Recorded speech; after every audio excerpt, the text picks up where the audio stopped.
It's a nice St. Patrick's Day, I guess. I realized it just a few moments before I'm leaving, so go ahead and pinch me. I won't have any green on. It's hard to forget it, too, because it's my son's birthday, and for some reason, I can never remember to wear green. So, fun day, life group day. We're going to continue our study in Mark. And today we're going to be seeing, we're going to see 5 compact pericopes or stories or sections of the scripture that is going to give a lot of insight on the authority of Jesus. A lot of modern folks want to say that, Jesus never claims to be God. They want to say that he was a good man, he was a good teacher. They want to say that he fits into history because they can't argue history. Any historical academic worth their salt will agree Jesus lived, that he was a historical figure. But where they have their problem is when it comes to who Jesus really was. And a lot of times they want to come back and say he never claims to be God. However, today we're going to see at least his claim of authority.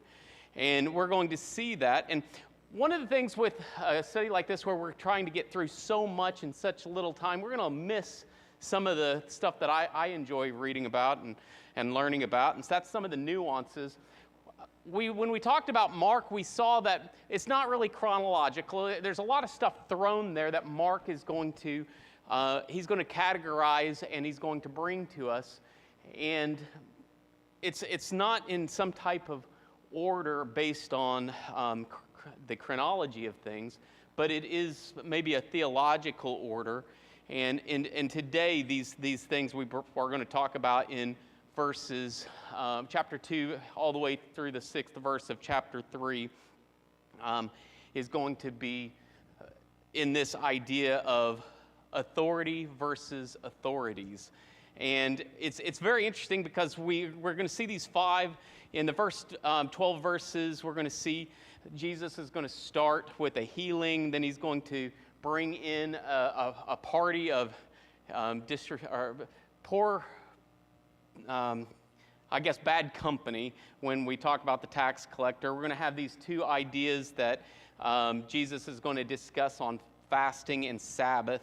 And then he's going to conclude with another healing that's going to bring judgment on Jesus from one of those factions that are very important, the Pharisees, the Essenes, the Herodians. In this case, I believe it's the Herodians that we'll see is going to make a determination that Jesus must die. So we're going to see Jesus in Capernaum, and it's going to be reflecting a daily life in Capernaum, and we're going to have this first idea of authority that you can see the various places that Jesus goes in that one, but starting in Capernaum. But Jesus is going to run afoul of these religious authorities. We'll talk about the Pharisees a lot this in the study, but we're going to see that he's going to run afoul of the Pharisees, the scribes, and the Herodians in our section today. So we're going to see that the Torah is extremely important in the daily life and the religious life of those. And there's specifically the tradition of the elders that's going to play a major factor in these 5 stories. We're going to see how it's going to we're going to see how he responds to these hostile powers or these hostile attacks on him, both physical and spiritual. So we start in verses 1 through 12, and it starts with a few days later, which is going to separate that period of time that Lee would have talked about last week's lesson. So it's segmenting these 5 stories, this 5-section portion of the Bible. And at this point, we know his notoriety, it's grown. He's been preaching. That there was that preaching tour at the end of chapter 1, and now he's returned. He's come home, and it's presumably back to Peter's home, which is what we saw in chapter 1, verses 35, or verse 29. And he's returned to a home, and the homes in Palestine have some unique features. Probably have a stair to the roof. The roof has purposes. When I go to Cambodia and visit Rich and Rhonda, they do a lot of things up on their roof in Cambodia. They dry their clothes. They do various things up there. And it's similar to what we read and what we hear about in the roofs of the Palestinian homes that have this stone staircase. They would be separated by beams and have, they would have this cross-hatched, smaller poles. And they would have mud and hay and straw, and it would require a roller to go and flatten it every now and again.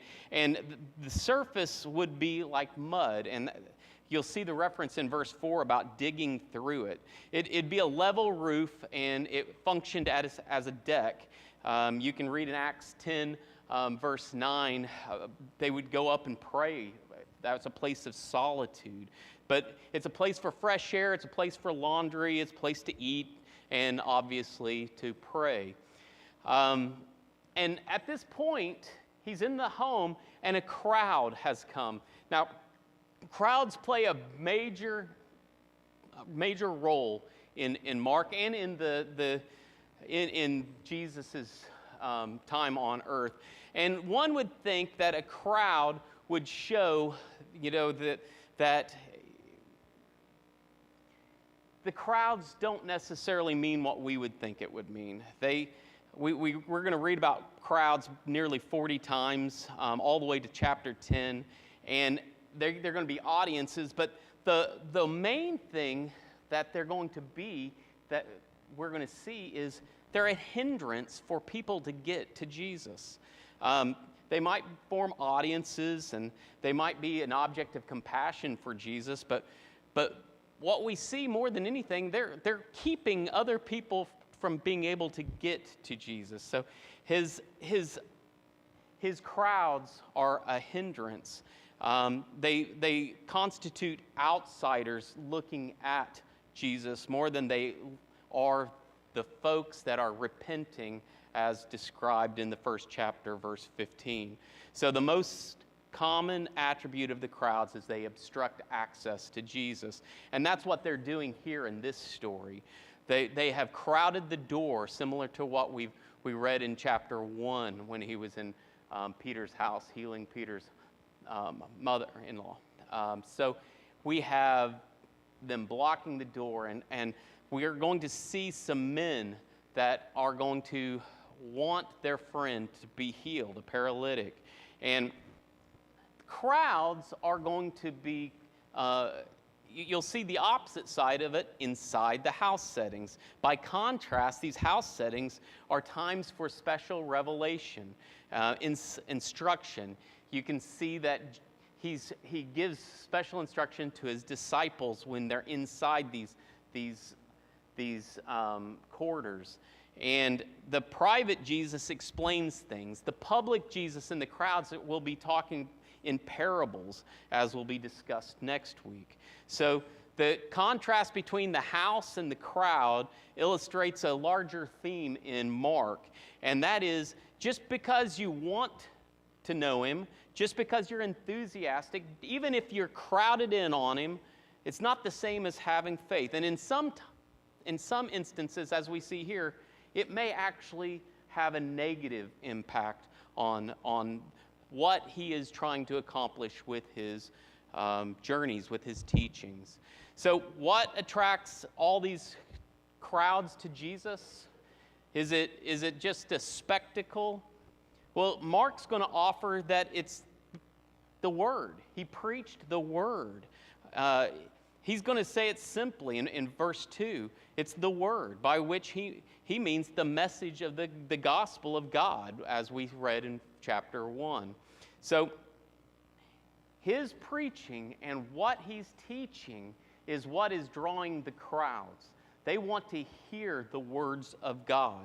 And we have these friends that have a paralytic that want him to be healed, and they want to get to Jesus, and they can't get to him. So we read that they dig their way through the roof, and they're going to let him down. And now, I don't know about you, but if I remember the women had an event here, and it was a big deal, and it was a really cool thing. But what was going up on the roof?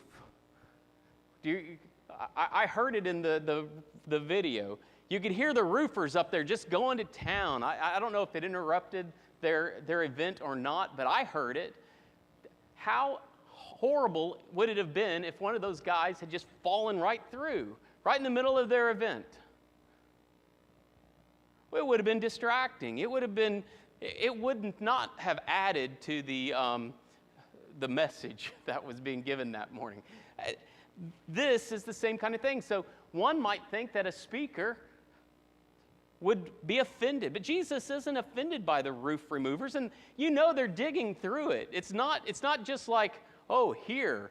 I mean, they've been working up there. They're digging their way through. They're probably dropping stuff on everybody.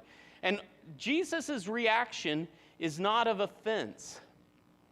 It's not of offense. He's going to say, when he sees what they've done, that their faith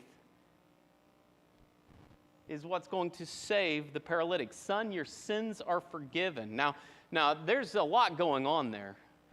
First of all, he calls him son, which reflects a Hebrew word of beni, which is more like my son, which isn't a term of endearment. It's a term of authority. It's basically showing superiority or acting with authority and benevolence.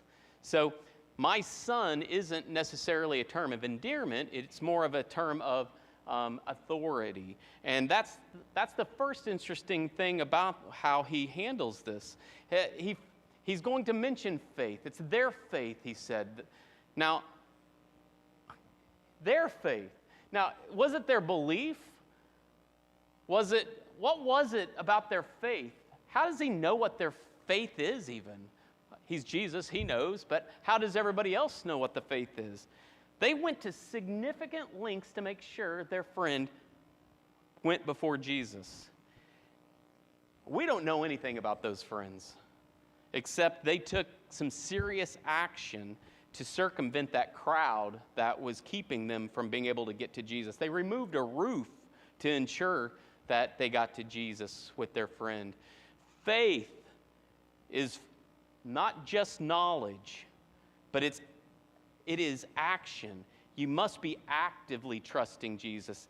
You have to actively understand that Jesus is sufficient. We need to not just believe. We need to not just have knowledge. We have to not just have enthusiasm. We actually have to act.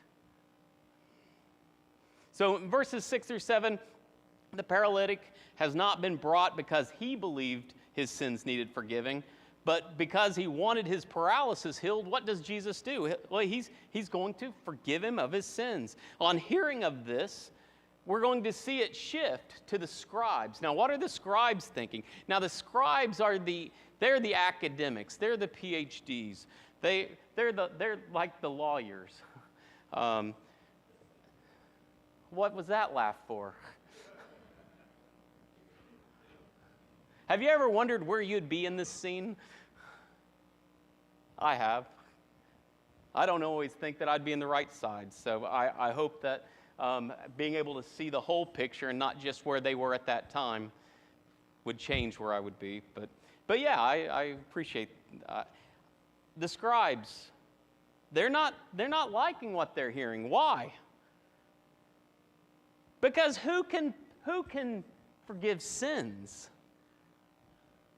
Now, we could have a little conversation about how at this time they believed that sin caused illness and things like that. Well, you can read about that in Job 4 and John 9, but we'll skip through that at this point and just understand that even the holiest of their holy people, okay, even the high priest, couldn't pronounce forgiveness of sins.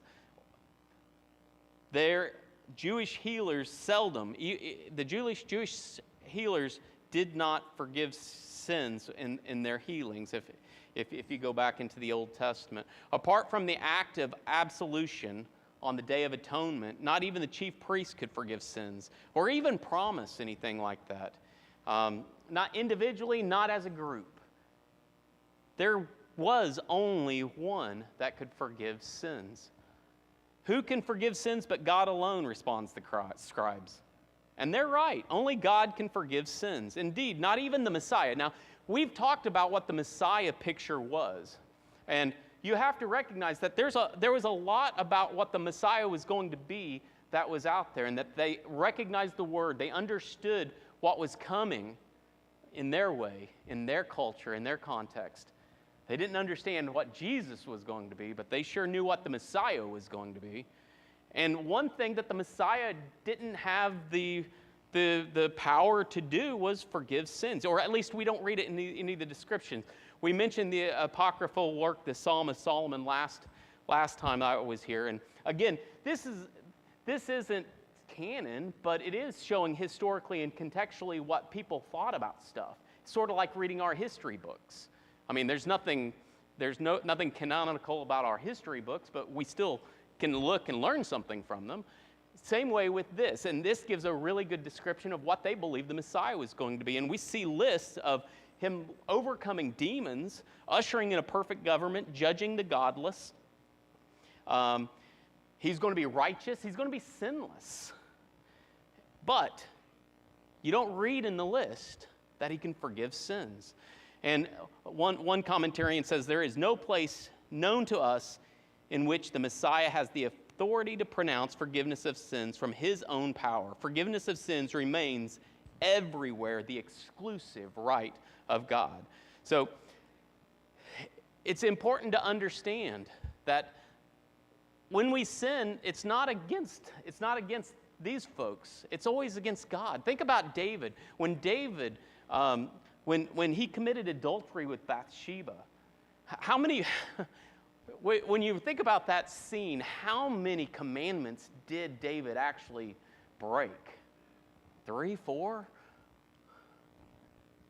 In Psalm 51, with Nathan, the Psalm 51 starts off after Nathan has talked to David, and David is in understanding what he's done, and now he's seeking, he's remorseful. He says in verse 4, against you and you only have I sinned. Our sin is on God. It's committed against God. God is that neighbor that we offend with anything that we do against our neighbor or anybody else. So it's only God that can forgive us of those sins. So it's an interesting point, because Jesus is going to continue to say he knows what's in their minds, and he knows it from the Spirit. Jesus knew in his Spirit, which implies more than just human knowledge. It's not just like he had a hunch. He knew, and he knows what is in their hearts. And the scribes have nothing to say to the man's physical and spiritual condition, but Jesus is going to have something to say to both, because they're saying he's blaspheming, which we know means that it's punishable by death. And Jesus, knowing their hearts, he's going to raise that issue of authority. He's going to put himself in a position where he's recognized, or should be recognized, for being more than what the Torah-believing, Torah-following scribes and leaders and all of those folks that have put themselves on a pedestal. So Jesus is going to say, is it easier to forgive sin than it is to heal the paralytic?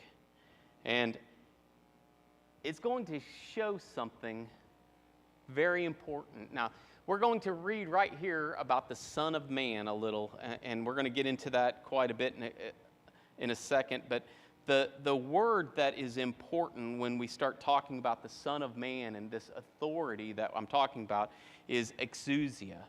Exousia is the word that's going to describe his authority. And it's the same word that had been used back in verses 21 through 28 of chapter 1 when he was teaching and exercising in Capernaum synagogue. So this is an important definition of who Jesus and what Jesus would be able to show himself as. So from a human perspective, it's really easy to say, I forgive you of sins, right? I could say, oh yeah, you're forgiven. Nobody sees it. It's invisible. It's invisible. But only God can do that. So what is visible? So he's going to provide this observable evidence of who he is, of his exousia, by healing the paralytic. So everybody could verify it. So his authority to forgive would be invisible, but he's going to provide this evidence. And he says, but that may you know that the Son of Man has authority on earth to forgive sins. He said to the paralytic, I tell you to get up and take your mat and go home. And Mark is going to report that that's exactly what happened. He got up, he took his mat, and he walked out in full view of all of them. And their question is, who can forgive sins but God alone? The hearers and the readers are invited to put a name right at the conclusion of that sentence. Who has the exousia? Who has the power? And you can insert the name Jesus. His victory over the sickness and the sin displays that he is showing the authority of God. He's displaying it. And this is a unique event. And we know that because this is what the crowd says. We've never seen anything like this. So this is new to them. This is going to have this echo from the Old Testament. This is going to continue his display of exousia. The Son of Man is going to occur in verse 10, and it's going to be the first time used in Mark. And it's not a title that offended anybody when he used it. And I think that's an interesting point. Messiah offended people because they knew what that meant. But Son of Man, Jesus is the only one that ever used it. He used it many times, and it was a special claim. It was a special time. It's going to be used 14 times, and only from Jesus. The Son of Man in the various synoptic Gospels are going to have three basic categories. The three categories will show in apocalyptic context, like what we saw in Daniel 7, and what you can see in the apocryphal work of 1 Enoch. You can also see that he has the authority to forgive sins in verse 10 and supersede the Sabbath, which we'll see in verse 28.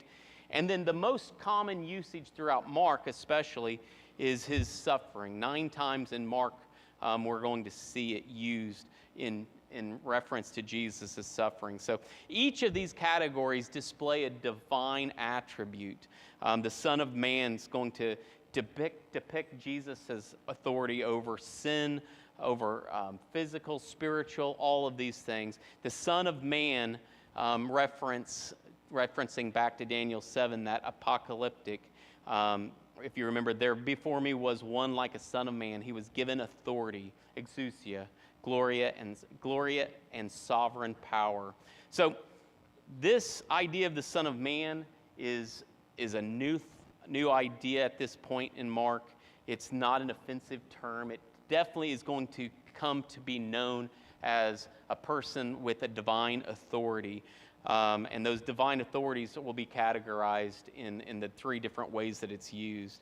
But our next section will turn to I mentioned the nuances. There's a lot in this section that we're talking about that when you look to, there's certain aspects of it like when it is in the past or the present. Additional study will reflect that a lot of this is why we believe this is coming from Peter's version of things, because it sounds like eyewitness testimony, and when you take a look at some of those nuances, it becomes a little clearer. You'll also see that 4 of these 5 stories that we're talking about today, these segments, are almost identical in length, which tends to show that it was coming from oral tradition that was taking from oral going right into the written. So there's a lot of nuances that I find interesting about Mark specifically. But the next section is going to be about Levi, the tax collector. And he's passing by along the Sea of Galilee, and we're going to see, like the fishermen in the first chapter, Levi is going to be called. And Jesus went out beside the lake, and he's going to call Levi. Now, there's a lot of stuff today. I'll tell you, I just saw an article this week, in fact, about the book of Mark, and one of those manuscripts that have some additional words in it that's wrong, but very interesting that there's so much stuff that is being thrown out there for everybody to read, and you almost always have to wonder what's behind that. What's the why are they putting that out there? Now, the article I read this week, there's a quite obvious reason why they threw it out there, because it fits a narrative for today's society. But one of the previous narratives that I heard a lot about last year and the year before was the Gospel of Thomas and some of these Gnostic Gospels that have been discovered since 1945. They coming from the Nag Hammadi, which is it's an Egyptian town, and they found this in 1945, and it consists of a lot of sayings of Jesus. And people want to, I know I've mentioned it before, how they want to come up and find what people call Q. Q is a section of stuff, possibly sayings, that academics since the 19th century at least believe, 20th century, believe helped Mark, Luke, and Matthew compile their work. Now, there is no evidence of Q, and I'm not even suggesting it as real, but what academics want to do is they want to make these Gnostic Gospels Q. And you'll find it very intriguing that the gospel, the Gnostic Gospels, they're just words. They're just references to teachings. They never really show Jesus' ministry, his journeying, it's just words. It's like a sedentary teacher who literally just sits in a chair and talks. And what you're going to see in Mark is different. We don't see a sitting Jesus. We don't see somebody just spouting out wisdom. We see him living. He's incarnate. He's going out. He's journeying. He's teaching. He's acting. He's going to be teaching, and as I mentioned earlier, in a word, Mark summarizes Jesus not in the wisdom, but it was his teaching them. He began to teach them. He would go there, and we saw that list or those diagrams of all the places that he went. He acted. We're going to see him as an active teacher. Everything we read in Mark is going to focus back on Jesus, his authority, his suffering, and who he is for us to follow. We're going to see Mark characterize Jesus' ministry as a teacher who goes out and asks people to act. He's going to, in this instance, back to Levi, he's going to not have much of a dialogue at all. He's just going to tell him to follow. And what does Levi do? He's going to follow. And he's a tax collector. Now, it's not at all weird that he's coming across tax collectors, because the mission is going to talk about tax collectors and how they're supposed to the Mishnah describes tax collectors as making daily rounds, and they would take payment of men with or without their consent, and they'd possibly have tax stands, or they'd have accounts and books. And if you can see, Capernaum is right at the border of Galilee and I can't even read.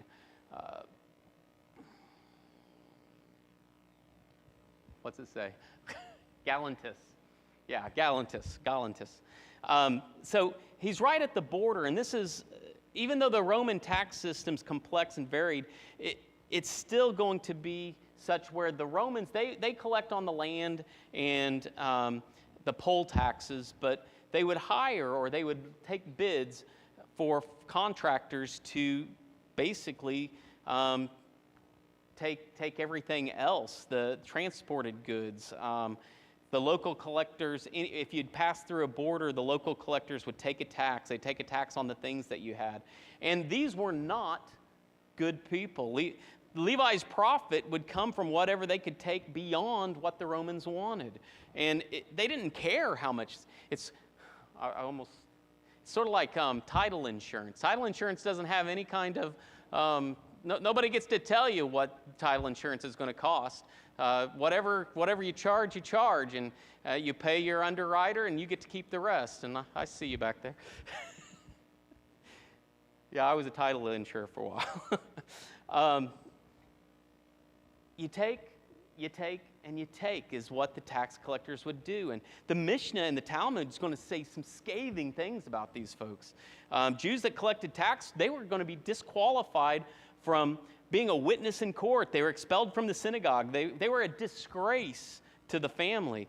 If they touched your house, it was unclean. Jews were forbidden to take money from them. You couldn't even receive it, not even alms from tax collectors, since the taxes were considered robbery. Jewish contempt for tax collectors was so great that there was a ruling.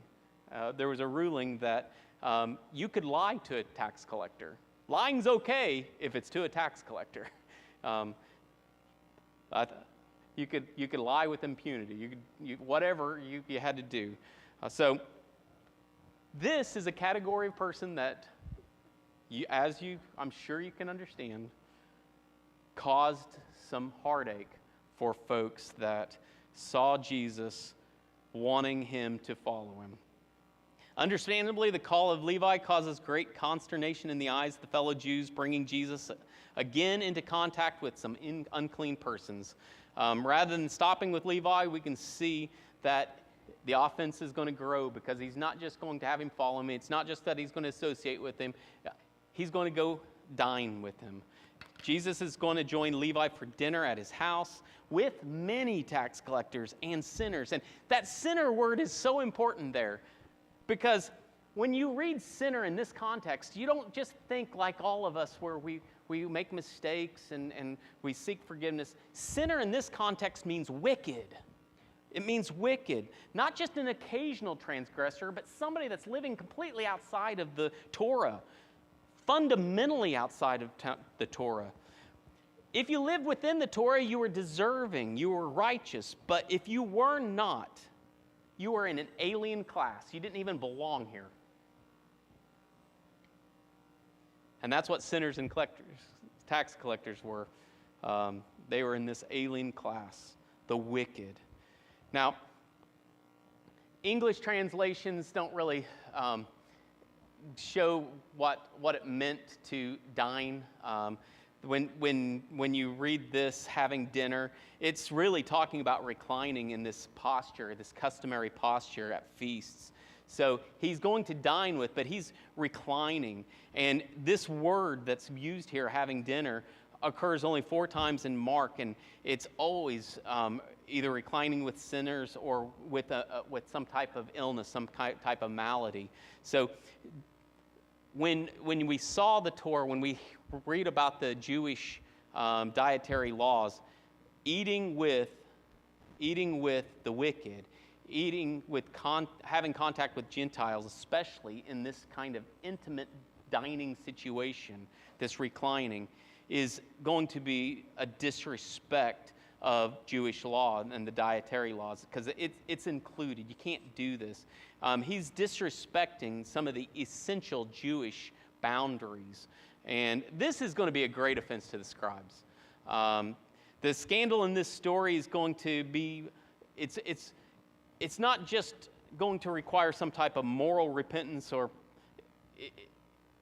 when he's dealing with these folks, he's not asking them to have a repentance, is he? He didn't require them to do anything up front.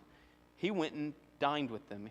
He showed his love. He showed his acceptance. I think that's an important concept here, because a lot of times, I've told this story. When I was baptized, I waited an awful long time because I thought I had to be perfect first.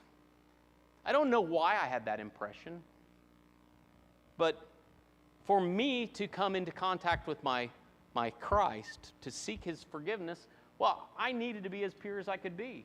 And I think that Puritan aspect has probably entered into our tradition from time to time, where, well, we really don't want to deal with those folks. I mean, we don't love them for sure because they're violating God's laws.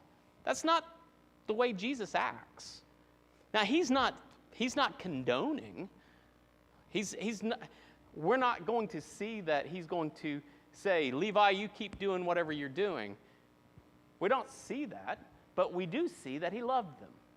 He accepted who they were for purposes of this fellowship, and from there he's going to ask him to follow him, the action. So he's at fellowship with sinners and tax collectors, scandalously. But he's asserting what? He's asserting his exousia over what? The Torah, which is going to be a very important aspect of these stories. The scene is summed up with a memorable statement. It's not the healthy who need a doctor, but the sick. I have not come to call the righteous, but sinners. Now, this saying in verse 17 is repeated over and over again through the early church history. The Didache, the Second Clementine, the Epistle of Barnabas, even Justin the Martyr in his apologetics, all of these will cite this phrase. And in saying this, he's telling us, outreach to these folks, the wicked, is not a suggestion. I mean, it's a call. And nobody's exempt from that call. So it's an interesting story. Ironically, in a sense, these sinners get closer to Jesus than the crowds do. In Romans 5:20, where sin increased, grace increased all the more. I think Paul had this in mind. We're going to go from this aspect straight into fasting and feasting in verses 18 through 22. Now, fasting is extremely important to the Jews. It's foundational. It's a foundational belief. The three foundational things that the Jews acted on was prayer, alms, and fasting. And it's very important to understand that there's a pious nature that the Jews wanted to display. And fasting was a very important part of it. Now, there was only one commanded fast, and that was for the Day of Atonement. And the Day of Atonement fast was a full 24-hour day fast. But we also had fasts for times of crisis, war, plague, drought, famine, these kind of things. And then you could have your self-imposed fast for personal reasons. And the Pharisees, they gave themselves an additional fast.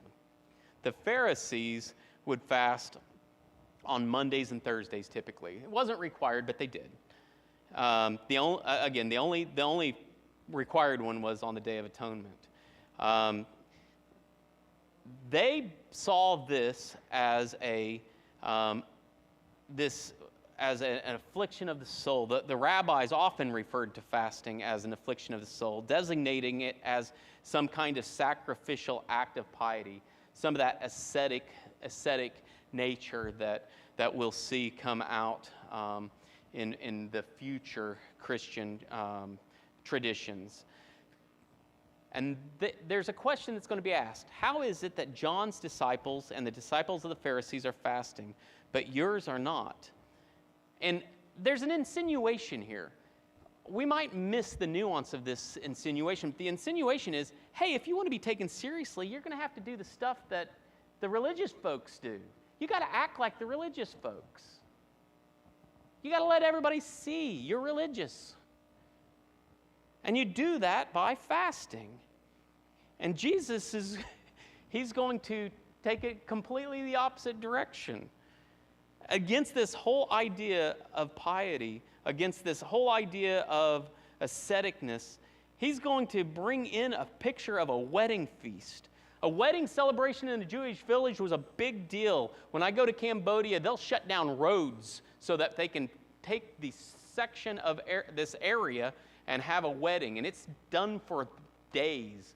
And it's so disappointing for me at least, when this happens, because they're up all night, they're loud, and I have the window open, and I get a little of the sense of that when I go and see those things. But this is a big deal. There's dancing, there's song, there's wine, there's food. There's everything going on. And even the rabbis were expected to not, they could turn from some of their normal Torah instruction if they were a guest of the bridegroom, which the sons of the bridegroom are the guests of the bridegroom. They are the friends of, they're part of the wedding party. And what he's talking about is they're waiting impatiently to eat, is the idea that you can see. And the thought of fasting at this point is just completely out of the question. This is not a time for a fast. Not at a wedding. So he's basically saying, here, the disciples of John and the Pharisees, they fast.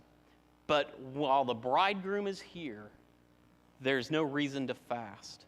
It's only on that day when he's taken that they should fast. And they will fast. A wedding's not a time to abstain.